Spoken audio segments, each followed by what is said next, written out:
Olá pessoal, tudo bom com vocês? Espero que sim. Como eu havia falado na nossa última aula do curso Estudo da Mediunidade, não é? Que é embasado nas apostilas da FEB, eu ia fazer uma aula a mais a respeito de algumas conjecturas pessoais, né, da nossa experiência como trabalhador num grupo mediúnico, não é? Sobre alguns temas e alguns conceitos que foram colocados, né, durante o curso. Então, assim, no opúsculo que foi elaborado pela FEB, não é? No opúsculo ao Centro Espírita, e ele traz algumas orientações aos centros espíritas, né? Quanto a algumas práticas gerais e especificamente quanto à mediunidade, conforme nós vimos nas duas últimas aulas.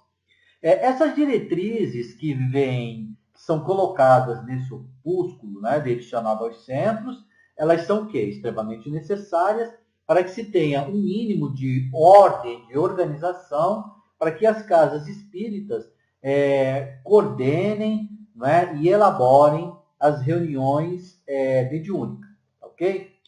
Entretanto, eu devo lembrar que aí é opinião minha, tudo que está sendo dito aqui é opinião minha, certo? Então, cabe de cada um pesar, né? Até que ponto as minhas opiniões estão sendo válidas ou não, e acatá-las ou não.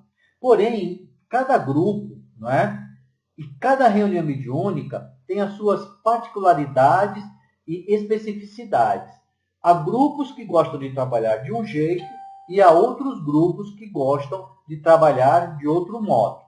Assim, nesse sentido, né, como as opiniões dentro do movimento espírita elas são divergentes, e no curso nós trabalhamos as opiniões e observações dadas pela FEB, não é? Agora nós vamos buscar outras visões. E eu chamo aqui Herculano Pires, tá? Que trabalhou por diversos anos, né, em grupos mediúnicos, inclusive sendo dirigente espírita, né, que nos fala o seguinte: Uma federação é uma espécie de catedral e um centro espírita é uma igreja. Os médiuns são geralmente considerados como sacerdotes do culto espírita. Disso resulta um clima de submissão sagrada dos médiuns e dos centros e grupos às federações espíritas, violando os princípios doutrinários da liberdade e autodeterminação. Qualquer manifestação mediúnica discordante da orientação federativa é considerada como mistificação. José Herculano Pires, em o livro Mediunidade.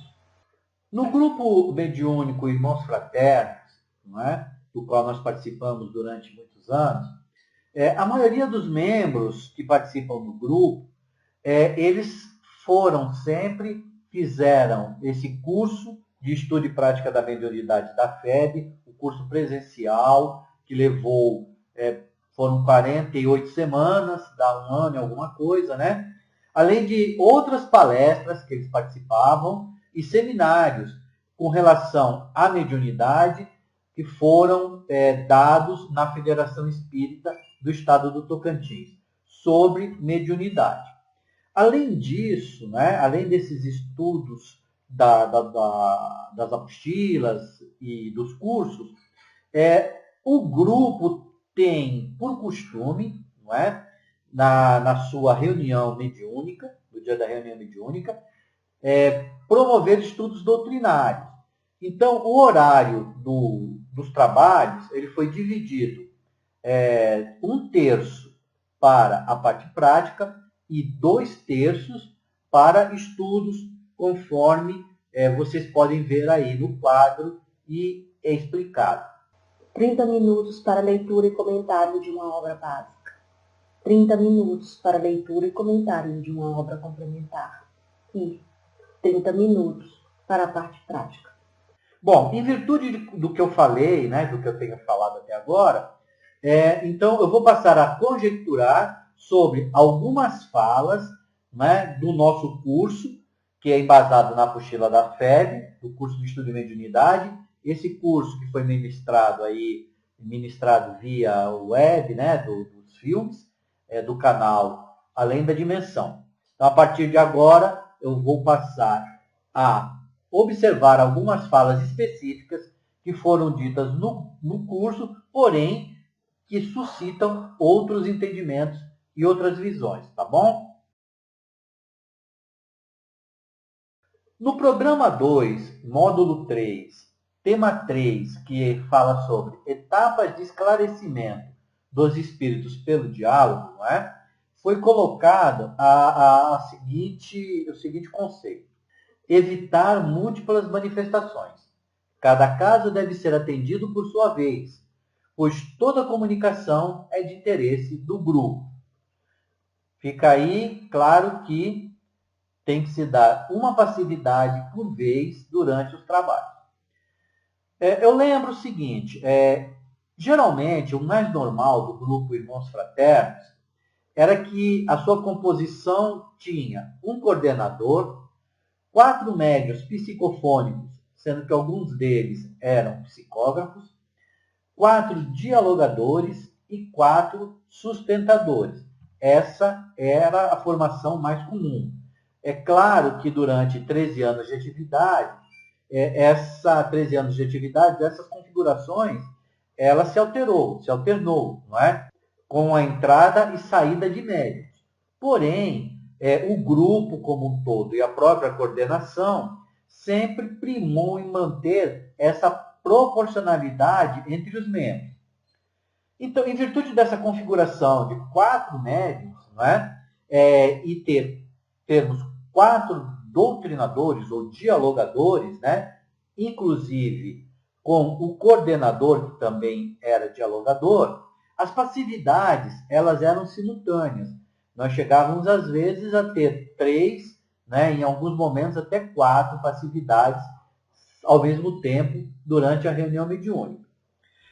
Porém, a esse respeito de passividades múltiplas, né, Herculano Pires, no livro O Espírito no Tempo, ele nos ensina que nós temos 2 tipos fundamentais de sessões de doutrinação. Então, ele ainda usa o termo doutrinação. Não é?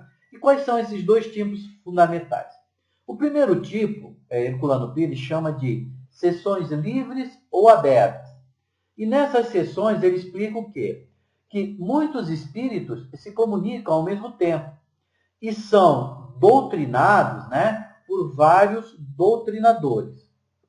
Que durante essas reuniões o ambiente parece tumultuado, não é? Por isso que algumas pessoas, que ele chama de sistemáticas, condenam esse sistema, não é? Porque ele é meio tumultuado realmente. Mas, segundo Herculano Pires, esse sistema ele é o mais eficiente, o mais produtivo na atual fase de transição que o planeta passa, não é? Em que os problemas de obsessão são variados e os obsidiados também, assim como a quantidade de obsessores. Segundo Herculano Pires, essas reuniões elas se assemelham a prontos socorros espirituais, porque eles socorrem dezenas de doentes ao mesmo tempo. Então, em 4 passividades, né, ali ao mesmo tempo, estão sendo socorridas 4 pessoas ali presencialmente. Ele também diz que os dialogadores, né, eles estão ali na reunião para controlar as ações dos médiuns. Então, através do diálogo, eles vão ali controlando os médiuns e trazendo a educação mediúnica, né? E os benfeitores espirituais têm o papel de controlar o quê? Além de outras tarefas, né? O acesso dos irmãos necessitados que serão atendidos, conforme nós vimos em aulas anteriores. É comum nessas reuniões, né, característica delas, que haja muito barulho, não é? Hoje tem muita gente falando ao mesmo tempo ali.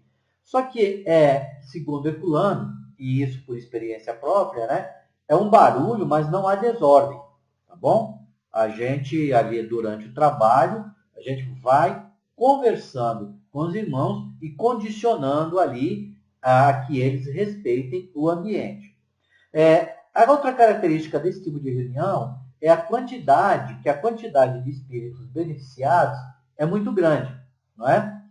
E no final delas, né, os mentores, em algumas vezes, eles trazem mensagens educativas e essas reuniões são encerradas com uma prece de agradecimento.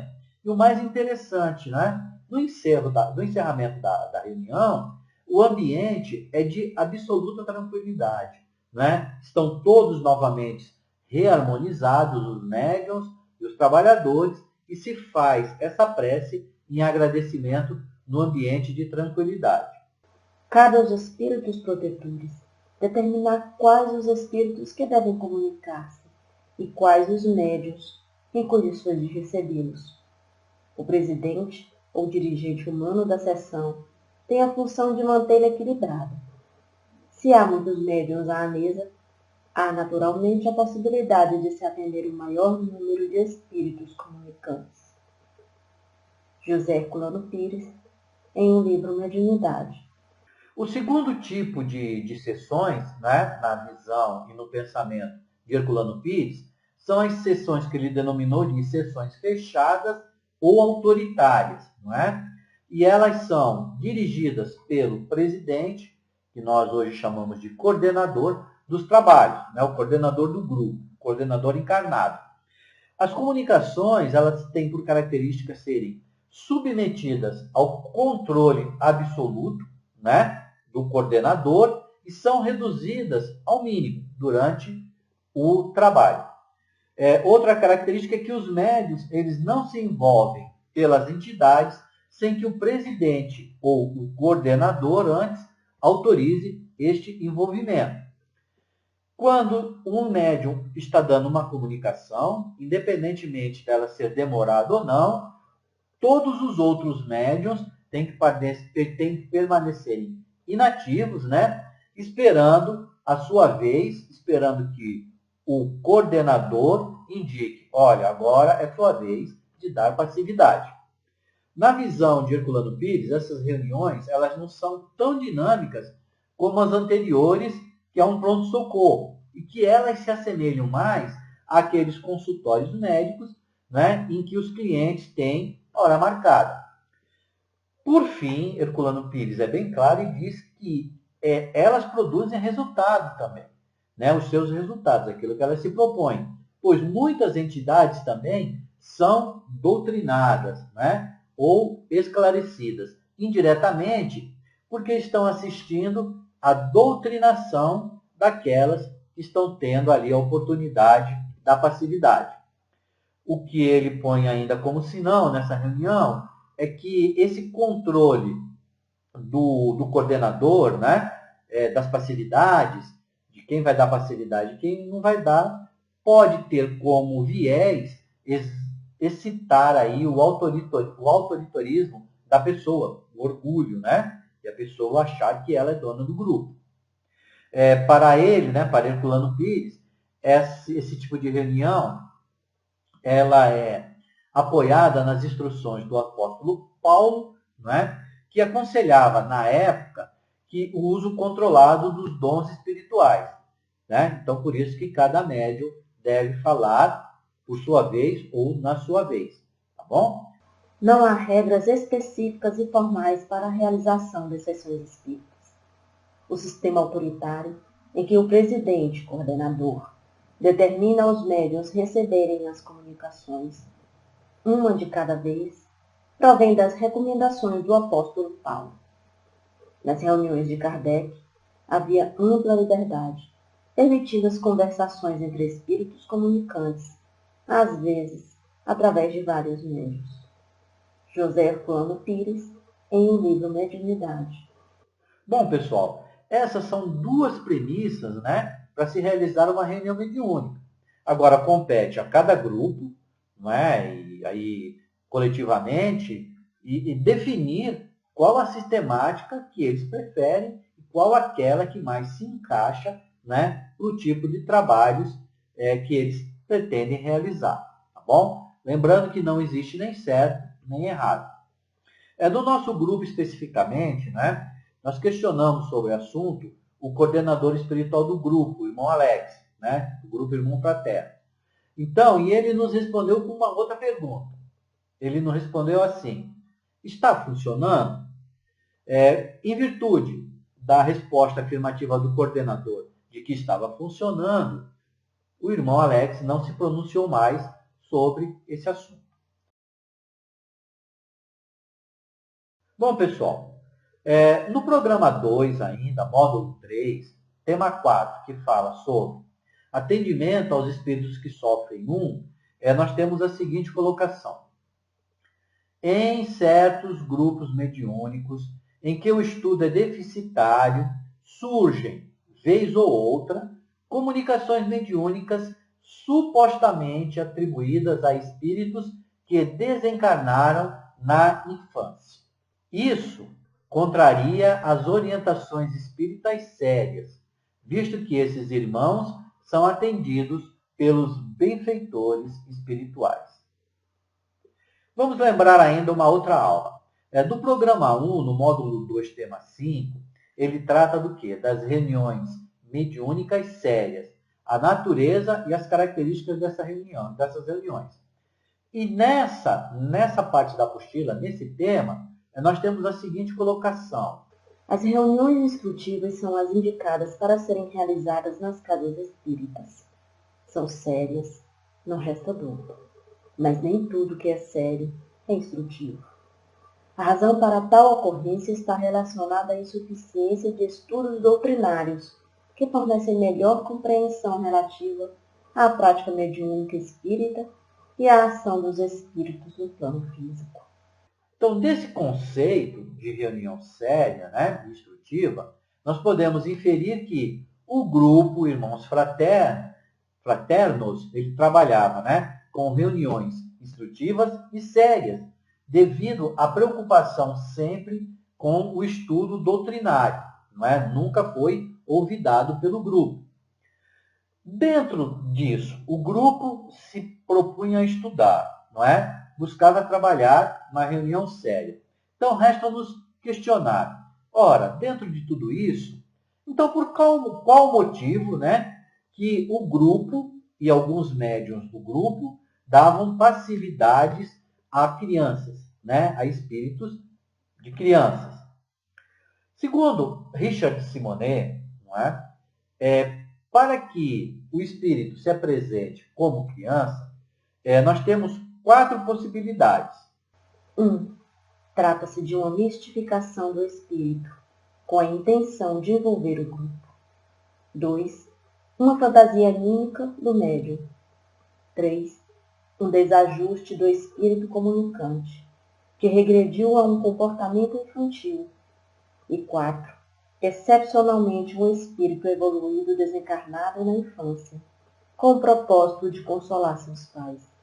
Assim, se a espiritualidade raramente permite essas passividades no grupo mediúnico, algum objetivo útil elas têm para o grupo, porque nada é feito sem utilidade por os nossos irmãos benfeitores espirituais. Independentemente da motivação, da espiritualidade maior, da passividade desses irmãos, eles são irmãos necessitados de ajuda e sempre são atendidos com fraternidade, paciência e amor lá no grupo Irmãos Fraternos. No caso do médium que dá passividade para esses irmãos, nós reiteramos sempre para o médium a necessidade do estudo, da educação mediúnica, e cabe a cada um a responsabilidade do seu proceder, em virtude do seu livre-arbítrio.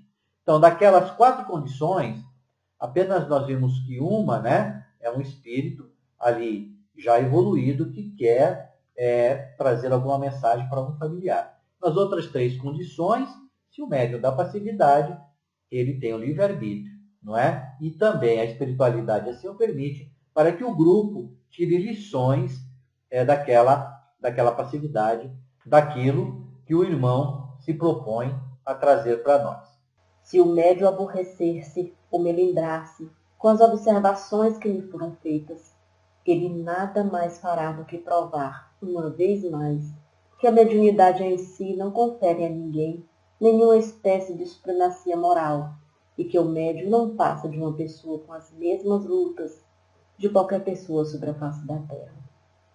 Dr. Odilon Fernandes, em um livro, Somos Todos Médiuns.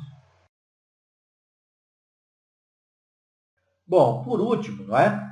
Ainda no programa 2, módulo 3, no mesmo tema 4, né? Atendimento aos espíritos que sofrem. Então, lá nós temos a seguinte colocação. Outra questão refere-se aos espíritos que simulam a fala de pretos velhos, de índios, caboclos, etc. Quanto a isso, eu tenho que explicar o seguinte. Já falei diversas vezes aqui e agora. A maioria dos membros do grupo Irmãos Fraternos, eles sempre estiveram ligados aos estudos doutrinários, visto que 2/3 da reunião mediúnica são gastos com o estudo. Não é? Porém, no nosso grupo, não é? Nós temos uma irmã trabalhadora desencarnada que, eventualmente, vem da passividade, não é? E ela se identifica pelo nome de Mãe Velha. Alguns clarividentes do nosso grupo já observaram essa irmã, não é? E o mais usual é que ela venha travestida de preta velha, porém, excepcionalmente, alguns já a viram, né, com a aparência de uma matrona, não é?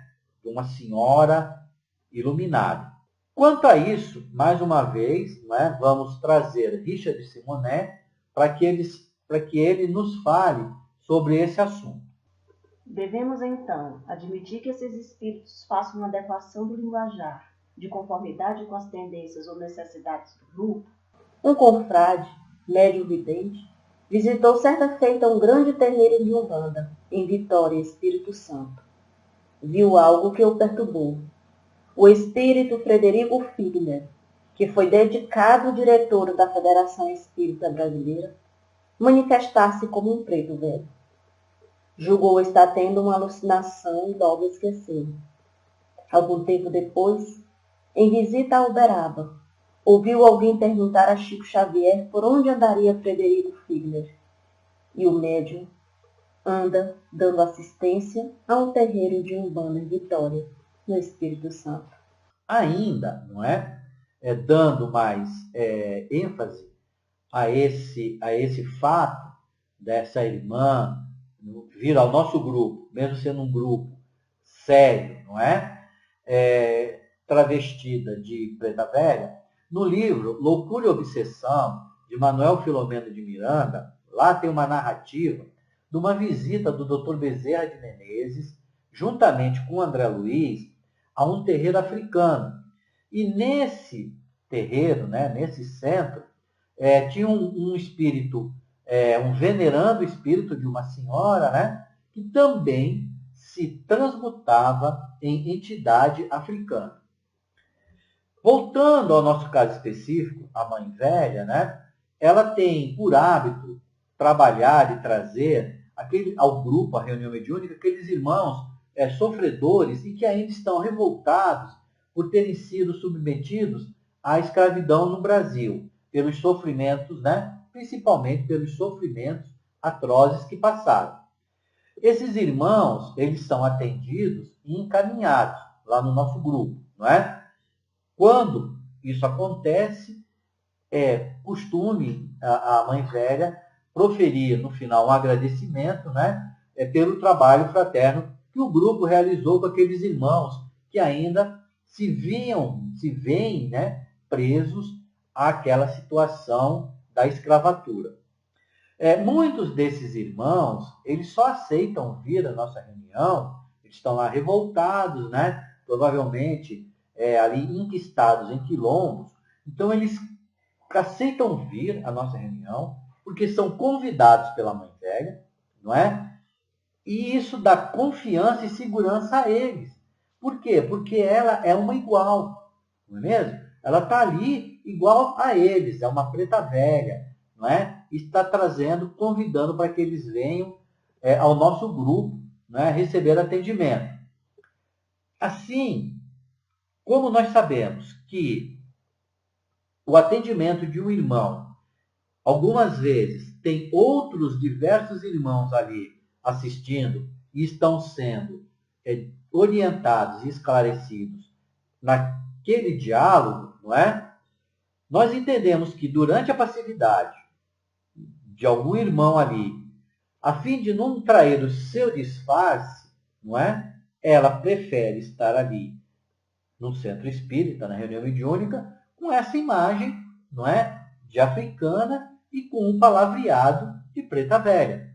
Tá bom? Então, é justamente para aqueles outros que estão em outros sítios, mas que estão ainda assistindo a palestra, assistindo ali a conversação, né, o esclarecimento, tenham confiança nela e quando ela se dirige lá, eles possam vir acompanhá-la no grupo mediúnico. Então lembremos disso, que até a própria apostila fala que muitos irmãos estão sendo esclarecidos à distância, não é? Então aqueles que têm alguma chance de vir posteriormente ao centro espírita, né, vendo aquela irmã travestida de preta velha, certamente confiarão mais em acompanhá-lo. Outro exemplo que eu dou no nosso grupo, que aconteceu várias vezes, né, é o caso de uma irmã chamada Pia. Era muito comum, em virtude do local onde o centro espírita é localizado, né, onde ele está, lá, sua sede, onde é a reunião mediúnica, ali é um bairro onde as condições sociais são bem, deixam a desejar, né? A maioria das pessoas são pobres. E, por infelicidade, é um bairro onde se faz muito uso de droga. Durante alguns tempos, começaram a aparecer lá na nossa reunião alguns irmãos drogados, né? Desencarnados e que tinham desencarnado em virtude da droga, muitos, e continuavam ali drogados. E o interessante era que o primeiro que veio, né, durante o diálogo e tal, ele falou assim, não, eu vim com a irmã Bia, que é uma das nossas, mas, poxa, a irmã Bia me trouxe aqui, não é? Isso ela me enganou, ela estava lá junto com a gente, lá no nosso grupo, e nos enganou, não é? Passou. Na outra semana veio outro irmão com a mesma história, né? Da nossa querida irmã Bia, que também estava lá com eles, na turma, na turminha deles e tal, e convidou ele para ir lá na casa espírita, que ele não sabia, né, o que era, convidou ele para ir em determinado lugar, chegou lá, era a casa espírita, né? E ele acabou sendo socorrido. Então vocês veem que é o mesmo caso, só que a irmã Bia, ela estava ali travestida, né, de traficante ou usuária. Falava a mesma linguagem deles, não é? E se identificava com eles, o que deu confiança e credibilidade para que eles a acompanhassem até a casa espírita. Infelizmente, a nossa irmã Bia nunca se comunicou. Talvez até por uma questão ali de não detalhar ou não trazer a sua verdadeira identidade aos outros irmãos viciados que porventura estivessem ali pela região ou que estivessem em tratamento. Assim, meus amigos, qualquer tipo de passividade ou passividades específicas como essa de preto velho, né, ou da irmã Bia, nós temos que considerar sempre a finalidade, o alcance e as demais nuances do trabalho, não é? Por fim, vamos ouvir como nosso irmão Herculano Pires resume num texto, não é? Uma reunião mediúnica, do modo realista, conciso, não é? E por fim, até poético. Numa sessão comum de socorro espiritual, os médiuns sentados ao redor da mesa, os doutrinadores apóstolos, espíritos sofredores e espíritos maldosos e vingativos, sob o controle dos orientadores espirituais, são aproximados de médiuns que desejam servi-los.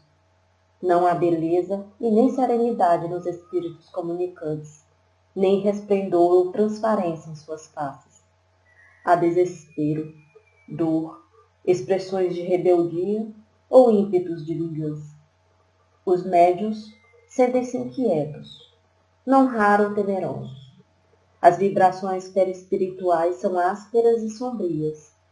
O vidente se aturde com aquelas figuras pesadas e escuras que transformam a fisionomia dos médiuns. Mas, na proporção em que os doutrinadores encarnados são o socorro de suas vibrações e de seus argumentos fraternos aos necessitados, o quadro se modifica com as luzes vacilantes que se acendem nas mentes conturbadas. Os guias espirituais manifestam-se em socorro dos doutrinadores, e suas vibrações acalmam a inquietação do ambiente. O trabalho é penoso. Os que trazem o coração esmagado por injustiças e traições exigem vingança e fazem ameaças terríveis. Mas a palavra fraterna, carregada de bondade e amor, iluminada pelas citações evangélicas, vai aos poucos amortecendo as explosões de ódio. Uma pessoa que desconheça o problema dirá que se encontra numa sala de um hospício sem controle. Fanáticos de seitas dogmáticas julgam assistir a uma cena de possessão diabólica. Mas a sessão chega ao fim, com a tranquilidade total do ambiente. Em silêncio, todos ouvem a prece final de gratidão aos espíritos bondosos. É estranho que todos estejam bem e satisfeitos com os resultados dos trabalhos. O ambiente é de paz, amor e satisfação pelo dever cumprido. José Herculano Pires, em o livro Mediunidade. Bom, meus amigos, com isso nós damos encerrado o curso, não é? Estudo da mediunidade. Em breve, não é? Postaremos no nosso canal no YouTube, o canal Além da Dimensão, o qual eu peço para que vocês se inscrevam, curtam, não é? E aqueles que quiserem clicar no sininho para receberem as postagens que serão feitas lá no nosso canal, as recebam.